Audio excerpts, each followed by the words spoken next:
श्रीहरी प्रेरणया श्रीहरी प्रीत्यर्थम. श्रोते हो नमस्कार. आपण विद्वान पंडित रामाचार्य अवधानी यांनी संकलित केलेल्या श्रीमद भागवत या ग्रंथाचे पारायण करीत आहोत. आजच्या भागात आपण व्यासांच्या जन्मस्थळाबद्दल जाणून घेणार आहोत. पारायणाची सुरुवात प्रथम गुरुवंदनेने करूया. व्यासाय भवनाशाय श्रीशाय गुणराशये हृद्याय शुद्धविद्याय मध्वाय च नमो नमः. अभ्रमं भंगरहितं अजडं विमलं सदा आनंदतीर्थमतुलं भजे तापत्रयापहम्. व्यासांच्या जन्मस्थळाबद्दल असे लिहिले आहे की भरतखंडामध्ये पूर्वेपासून पश्चिमेपर्यंत व उत्तरेपासून दक्षिणेपर्यंतच्या भूभागांमध्ये व्यासांशी संबंधित अशी अनेक स्थळे आहेत. पण त्यांचा अवतार यमुना नदीत असलेल्या द्वीपावर झाला असे एकमुखाने प्रतिपादले गेलेले असल्याने जन्मक्षेत्र आकुंचित झाले आहे. म्हणून यमुना नदीच्या तीरावरील स्थानांचा विचार करणे आवश्यक आहे. यमुना नदीच्या तीरी व्यास नावाशी संबंधित अशी 2-3 स्थले आहेत. यमुना नदीच्या तीरावर कृष्णगंगा नामक तीर्थ आहे व हे स्थान सोमतीर्थ व वैकुंठ तीर्थ यांच्या मध्यभागी मथुरा नगरीत आहे. या ठिकाणी वेदव्यास चातुर्मास्याचे वेळी वास्तव्य करीत असत असे वराह पुराणात अध्याय 175 यात म्हटले आहे. हे जन्मस्थान नव्हे. दुसरे स्थान सोमतीर्थ म्हणून यमुना नदीचे तीरावर आहे. तेथे वेदव्यासांनी तपश्चर्या केल्याचा इतिहास कूर्म पुराणात आहे.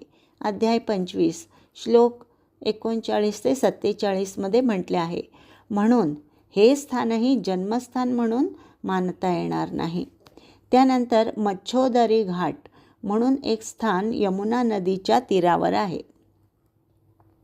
मच्छोदरी हे नाव वेदव्यासांची माता सत्यवती हिचे पर्यायवाचक नाव आहे. तेथे एक वेदव्यासांचे देवालय आहे. वेदव्यासांच्या जन्मानंतर या स्थानास मच्छोदरी घाट असे नाव प्राप्त झाले असावे असे वाटते. त्यामुळे मच्छोदरी घाट म्हणजे मत्स्योदरी हे स्थान वेदव्यासांचे अवतारस्थान असावे असा अनुमान करता येते. वेदव्यासांचा जन्म जरी यमुना नदीच्या द्वीपामध्ये झाला असला तरी त्यांनी पुराणे, महाभारत, ब्रह्मसूत्रे जी रचली ती मात्र हिमालयाच्या परिसरात होय. याबद्दल भागवतादी पुराणात व महाभारतात स्पष्टतया नमूद आहे. आपल्या मातेची अनुज्ञा घेऊन कृष्णद्वैपायन हिमालयाच्या परिसरात तपश्चर्येसाठी गेले. तेथे दीर्घकाळ तपश्चर्या करीत असतानाच जातुकर्ण्य नामक आपल्या वंशस्थ ऋषीजवळ अध्ययन केले. कृष्णद्वैपायन जरी श्रीहरीचे अवतार असले तरीही लोकशिक्षणार्थ त्यांनी जातुकर्ण्य ऋषींचे शिष्यत्व पत्करले असावे. दुसऱ्या सामविधान नामक ग्रंथात यांच्या गुरूंचे नाव विश्वक्सेन होते असे म्हटले आहे. याशिवाय बृहदारण्यकोपनिषदात भरद्वाज, वैजपावन व जातुकर्ण्य अशी त्यांच्या गुरूंची नावे दिली आहेत. वेदव्यासांनी योग्य समयी आपल्या संकल्पित कार्यास प्रारंभ केला असे म्हटले आहे. इतिहासकारांचे म्हणणे आहे की बदरिकाश्रम परिसरात अलकनंदा व सरस्वती यांच्या संगमावर शम्याप्रास नामक आश्रम असावा. या आश्रमात असताना त्यांचे मनात लोककल्याणाविषयी विचार घोळू लागले. एकदा व्यास आकाशात सूर्यमंडल उदय पावले असता शुद्ध अशा सरस्वती नदीच्या पाण्याने प्रोक्षण करून घेऊन एकांतात विचार करू लागले.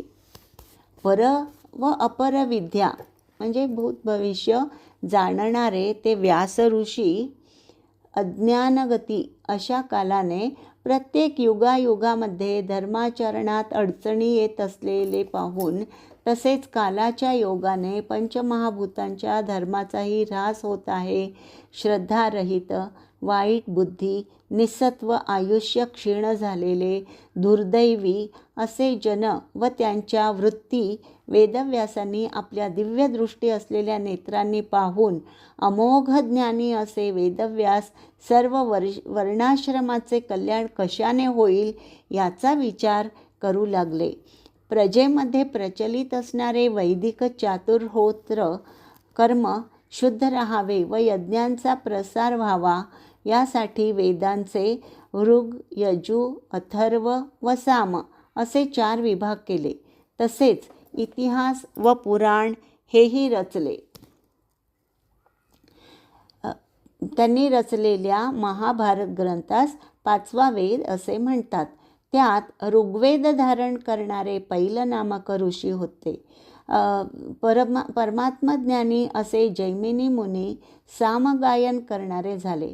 वैशंपायन हे यजुर्वेदांमध्ये पारंगत झाले. अथर्व वेदांमध्ये वारुण वंशामध्ये उत्पन्न झालेले सुमंतू नामक मुनी निष्णात झाले व इतिहास पुराणरूपी जो 5वा वेद त्यांच्या पुत्राने रोमहर्षण यांनी ग्रहण केला. पुढे विभक्त झालेल्या वेदांचे ग्रहण केलेल्या पैलादी ऋषींनी आपण ग्रहण केलेल्या वेदाचे आपल्या शिष्य प्रशिष्य यांच्याद्वारा अनेक विभाग केले की ज्याच्या विभागाने ग्रहण बुद्धी सामर्थ्य कमी झालेल्या पुरुषांकडून केले जाईल. याप्रमाणे दीनाविषयी प्रेमळ असणाऱ्या वेदव्यासांनी वेदविभागाचे कार्य केले. याप्रमाणे वेदपठण सतत टिकून राहावे व यज्ञामध्ये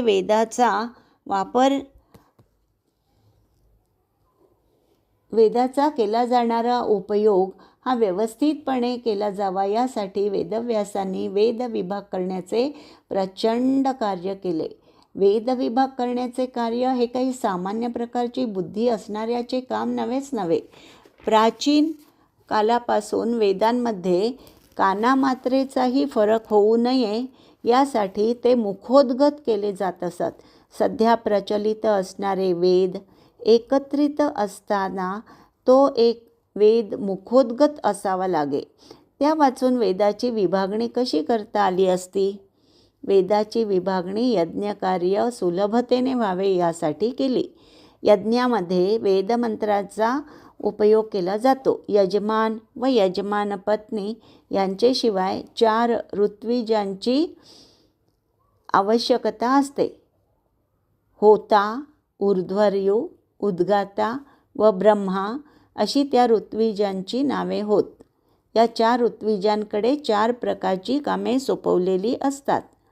होता म्हणजे देवतांची पद्यरूपाने स्तुती करण्याचे कार्य होता हे पद स्वीकारणाऱ्याचे असते व तो ऋग्वेदी असतो. उद्गाता म्हणजे देवतांची गानरूपाने स्तुती करण्याचे काम या ऋत्विजाकडे असते. हा सामवेदी असतो. ऊर्ध्वर्यू म्हणजे यज्ञामध्ये आहुती देण्यासाठी मंत्र म्हणावयाचे कार्य या ऋत्विजास करावे लागते. हे काम यजुर्वेद्याने करायचे असते. ब्रह्मा हा यज्ञातला मुख्य असतो.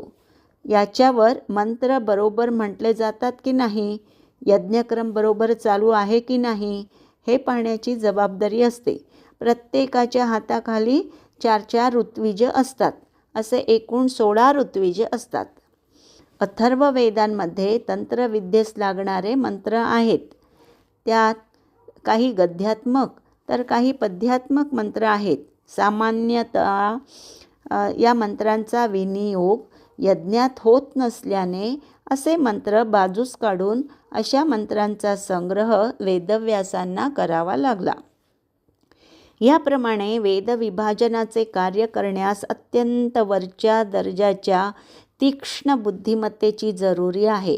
हे कार्य कल्पनेपलीकडचे आहे आणि अशा तऱ्हेचे अलौकिक बुद्धिमत्तेने अलौकिक कार्य वेदव्यासांनी केले म्हणून त्यांना परमात्म्याचे अवतार म्हटले जाते, हे यथार्थ नव्हे काय? वेदव्यासांच्या आश्रमात सदैव छात्रगणांची गर्दी असे. किंबहुना त्यांचा आश्रम म्हणजे एक विद्यापीठच होते, यात शंका नाही. वेदमंत्राबरोबरच वेदातूनच आजला ब्राह्मण, आरण्यक, उपनिषदे या नावाने प्रसिद्ध असणारा भागही निराळा करून तो ब्राह्मण भाग त्या वेदविभागास वेदव्यासांनी जोडला. या तीनही ग्रंथसमूहातील विषय जरी भिन्न भिन्न असले तरी या सर्व समूहास म्हणजे 4 वेद, ब्राह्मण, आरण्यक व उपनिषदे या वाङ्मय समूहास वेद आणि श्रुती असे नाव प्राप्त झाले आहे. आणि हे सर्व विभाजन करून यास अध्ययन सौकर्य करणे हे वेदव्यासांचे कार्य होय आणि त्यांच्या या कार्यानेच त्यांना वेदव्यास असे नाव प्राप्त झाले. वेदाचा विभाग करण्याने ते मुनिव्यास या नावाने प्रसिद्ध झाले. यजुर्वेद वैशंपायनास दिल्यावर कालांतराने वैशंपायनाचे व त्यांचे शिष्य याज्ञवल्क्य यांचे भांडण झाले असता आपण दिलेली विद्या वैशंपायन ऋषींनी परत मागितली, तेव्हा याज्ञवल्क्यांनी ती विद्या ओकून टाकली. तेव्हा ती वमन केलेली विद्या काही ऋषींनी तित्तिरी पक्षाचे रूप घेऊन ती वेदविद्या ग्रहण केली व त्याचा प्रसार केला, म्हणून त्या शाखेला तैत्तरीय शाखा असे नाव पडले. याप्रमाणे वेदांचे अध्ययन परंपरा अखंड चालावी या उद्देशाने वेद विभाजन करून आपल्या शिष्य प्रशिष्याद्वारा त्याचा प्रसार करण्याची व्यवस्था केल्यानंतरच कृष्णद्वैपायनांचे कार्य पूर्ण झाले. पुढील मुद्दा आहे ब्रह्मसूत्राची रचना. वेदऋचांचा यज्ञासाठी उपयोग करता यावा व त्याचे अध्ययन सौकर्य व्हावे यासाठी वेद विभाजन करून त्याप्रमाणे अध्ययनाची व्यवस्था लावल्यानंतर ते वेद मुखोद्गत करण्याची व्यवस्था केली. वेदसंहिता मुखोद्गत करणे ही गोष्ट अत्यंत कठीण आहे. वेदरक्षणार्थ निस्वार्थ बुद्धीने ब्राह्मणांनी वेद मुखोद्गत करण्याचे महत्तम कार्य केले. वेदमंत्राचा उच्चार स्पष्ट व शुद्ध असा व्हावयास पाहिजे, तसेच त्याचे स्वरयुक्त उच्चार झाले पाहिजेत. वाणी शुद्ध होण्यास वंश परंपरेने होणाऱ्या संस्काराची आवश्यकता असते व हे संस्कार सर्वांनाच शक्य नसतात. अशा संस्कारांनी युक्त असणारा वर्ग अत्यंत अल्प होता आणि तो वर्ग म्हणजे ब्राह्मण वर्ग होय. या मूठभर लोकांनी भरतखंडाचा हा सांस्कृतिक ठेवा जपून ठेवला. हे कार्य सफल व्हावे म्हणून त्या वेदवाङ्मयाचे विभाजन करण्याचे अपूर्व कार्य वेदव्यासांनी केले, म्हणून त्यांचे नाव अजरामर झाले आहे. अध्ययनासाठी वेद विभाजन करणे एवढेच कार्य वेदव्यासांपुढे नव्हते, तर वेदांमध्ये सांगितलेले मूलभूत उपनिषद तत्व स्पष्ट करून त्याचा प्रसार करणे हे मुख्य ध्येय होते व ते ध्येय गाठण्यासाठी वेद विभाजन करणे ही एक पायरी होती. वेदव्यासांना उपनिषद प्रणीत कर्म, भक्ती, ज्ञान आणि समुच्चयात्मक तत्त्वज्ञानाचा प्रसार करावयाचा होता. त्यापैकी कर्ममार्गाचा म्हणजे यज्ञयागानुष्ठान याचा प्रसार व योग्य मार्गदर्शन करण्यासाठी आपला शिष्य जैमिनी यास त्यांनी प्रेरणा दिली. त्याप्रमाणे जैमिनीने मीमांसा सूत्रे रचली. या जैमिनीने रचलेल्या सूत्रास मीमांसा सूत्रे म्हणतात. ही सूत्रे अध्यायात पादामध्ये विभागली असून अंतर्गत पोटविभाग अधिकरणे असून यज्ञयागासंबंधी यच्चावत माहिती दिली आहे. त्यात साधक बाधक रीतीने कठोर चर्चा करून सिद्धांत स्थापिले आहेत. कर्मकांडाची स्थापना आपला शिष्य जैमिनी याचेकडून करविल्यावर कर्मकांडांच्या जोडीला ज्ञान आणि भक्ती यांची जोड देऊन ज्ञान कर्म भक्ती समुच्चयात्मक मार्ग स्थापन करण्याचे कार्य वेदव्यासांना करायचे होते व त्यासाठीच वेदव्यासांनी ज्या सूत्रमय वाङ्मयाची रचना केली तेच ब्रह्मसूत्रे म्हणून प्रसिद्ध आहेत. यांनाच शारीरिक सूत्र, भिक्षुसूत्रे अशीही नावे आहेत. ही सूत्रे 564 असून शंकराचार्य यांच्या मते 555, रामानुज, वल्लभ, निंबार्क, श्रीकंठ, श्रीकर, चैतन्य, भट्टभास्कर इत्यादी भाष्यकारांच्या मते ती 545 आहेत. ह्या सूत्राचे 4 अध्याय व 16 पाद असून प्रत्येक आचार्यांच्या मताप्रमाणे अधिकरण संख्या मात्र भिन्न आहे. या ब्रह्मसूत्राच्या द्वारा वेद उपनिषद प्रणीत तत्वज्ञानाची स्थापना केली आहे. ब्रह्मादी देवांनी केलेल्या प्रार्थनेप्रमाणे पुरुषोत्तम श्री हरी पराशरापासून सत्यवतीचे ठिकाणी अवतीर्ण झाले व त्यांनी उत्पन्न झालेल्या वेदाचा उद्धार केला. प्रथमतः एका वेदाचे 4 भाग केल्यावर त्याचे 24, 101, 1000, 12 असे विभाग आपल्या शिष्य प्रशिष्य यांना मार्गदर्शन करून केले. मग या विभक्त केलेल्या वेदातील तत्वाचा यथायोग्य अर्थ कळावा यासाठी ब्रह्मसूत्रे रचली असे स्कंदपुराणातील वचनाच्या आधारे म्हटले आहे. या स्कंदपुराणातील वाक्यावरून ब्रह्मसूत्रे रचण्याचा मुख्य उद्देश कोणता होता हे स्पष्टपणे कळून येते. सध्याकाली ब्रह्मसूत्रावर शंकराचार्यांचे भाष्य सर्वात जुने असले तरी शंकराचार्यांचे अगोदर अनेक भाष्ये प्रचलित असावीत असे वाटते. कारण रामानुजाचार्यांनी आपल्या भाष्याच्या प्रारंभी बौधायनकृत सूत्रवृत्तीचा उल्लेख केला आहे.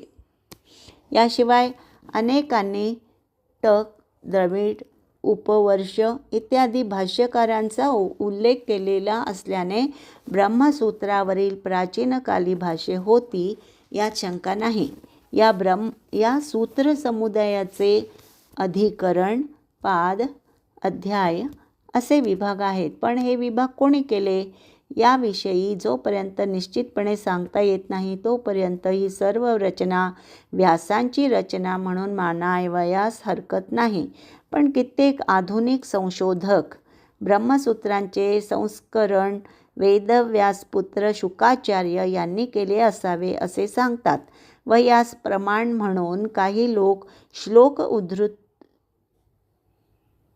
करतात. ज्ञानोपदेशक शिवास, धर्मोपदेशक विष्णूस, वेदप्रवक्ता ब्रह्मदेव या 3 गुरुमूर्तींना भजतो. ब्रह्मज्ञान्यांमध्ये श्रेष्ठ अशा वसिष्ठास, योगवेत्यांमध्ये श्रेष्ठ अशा शक्तीला व पुराणज्ञ पराशर या 3 मुनित्रयांना नमस्कार करतो. वेदांत सूत्रवक्ते व्यास, सूत्रकार शुकाचार्य या वेदांती श्रेष्ठांना नमस्कार करतो. अद्वैत ज्ञानप्रबोधक गौडपादाचार्य, गोविंद भगवत्पाद व शंकराचार्य यांना नमस्कार असो असे एका श्लोकात म्हटलेले आहे. यातील परंपरा अशी: महादेव, विष्णू, ब्रह्मदेव, शक्ती, पराशर, व्यास, शुक, गौडपादाचार्य व शंकराचार्य अशी परंपरा दिली आहे व ही परंपरा देताना प्रत्येकास विशेषणे दिली आहेत. त्यात व्यासांना वेदांत सूत्राणाम वक्तारम, वेदांत सूत्रे सांगणाऱ्या असे विशेषण दिले असून शुकाचार्यांना सूत्रकारम असे विशेषण दिले आहे. या विशेषणावरून असा निष्कर्ष काढला जातो की सूत्रे सांगणारे वेदव्यास, सूत्रात व्यवस्थित स्वरूप देणारे ते शुकाचार्य. असा निष्कर्ष जो काढला जातो त्यास अन्य प्रमाण नसल्याने हा निष्कर्ष मान्य करणे कठीण आहे. पण हे मत ग्राह्य नाही, कारण या परंपरा श्लोकांशिवाय अन्य प्रमाण उपलब्ध नाही. भागवत व्यासांनी शुकाचार्यांना सांगितले. याला जसे पुराण ग्रंथाचे आधार आहेत तसे आधार दुसऱ्या ग्रंथातून या मतास मिळत नाहीत, म्हणून हे मत ग्राह्य असे मानता येणार नाही. या विषयावरच आणखीन काही सूत्ररचना अथवा ग्रंथरचना झाली असावी असे अनुमान करण्यास जागा आहे, कारण सूत्र शब्दाने व्यासकृत ब्रह्मसूत्रेच घ्यावेत असे ठामपणे श्री मध्वाचार्य म्हणतात.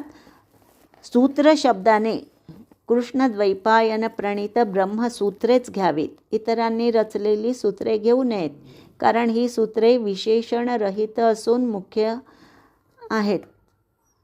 ज्याप्रमाणे व्यास जरी अनेक म्हणजे पुराणात 28 व्यास असल्याचा उल्लेख आहे, म्हणजे असे अनेक असले तरीही व्यास या शब्दाने पराशर पुत्र व्यासच असा अर्थ होतो. त्याप्रमाणे सूत्र शब्दाने ब्रह्मसूत्रेच घ्यावीत. अमुख्य अशी सूत्रे अनेक असली तरी मुख्य सूत्रे ही बादरायण प्रणीत ब्रह्मसूत्रेच घ्यावीत. मुख्याचा वाचक शब्द विशेषणरहित असा असतो, अमुख्य वाचक शब्द विशेषणसहित असतो. असे शब्दाचा तत्वार्थ जाणणारे वेदवेत्तेस जाणतात. जैमिनी पैल आदी ऋषींनी जी सूत्रे रचली आहेत त्या सूत्रग्रंथात परमात्मविषयक विचार प्रामुख्याने केलेला नसल्याने त्या सूत्रांना वेदांत सूत्रे अथवा ब्रह्मसूत्रे म्हणण्याचा प्रश्नच उपस्थित होत नाही.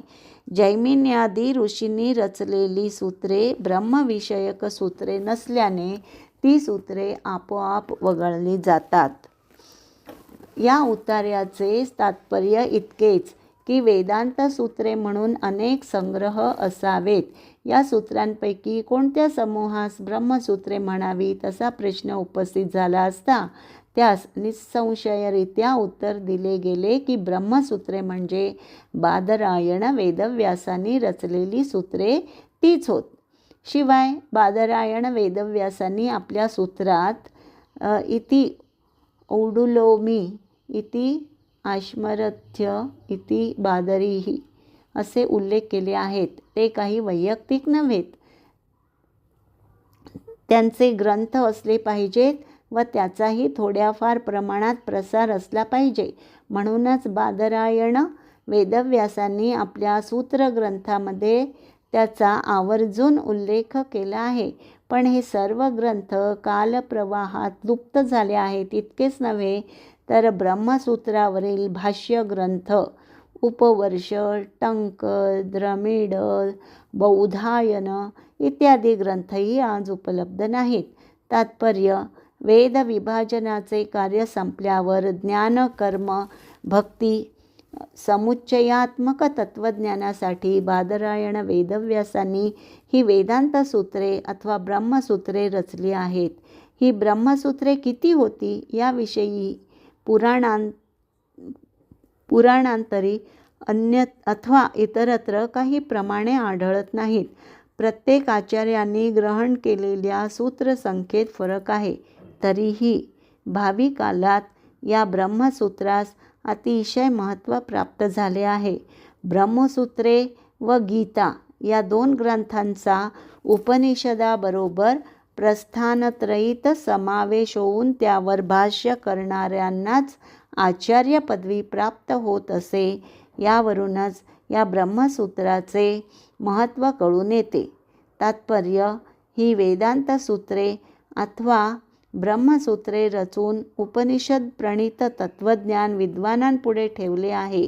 कारण वेदव्यासांचा अवतार होण्यापूर्वी मुमुक्षुजनांची परिस्थिती कशी झाली होती याचे मार्मिक विवेचन पुराणात केले आहे. आज आपण येथेच थांबत आहोत. पुढील भाग क्रमशः पाहणार आहोत. तोपर्यंत नमस्कार, धन्यवाद. श्रीमद्वेषार्पणमस्तु. श्रीकृष्णार्पणमस्तु.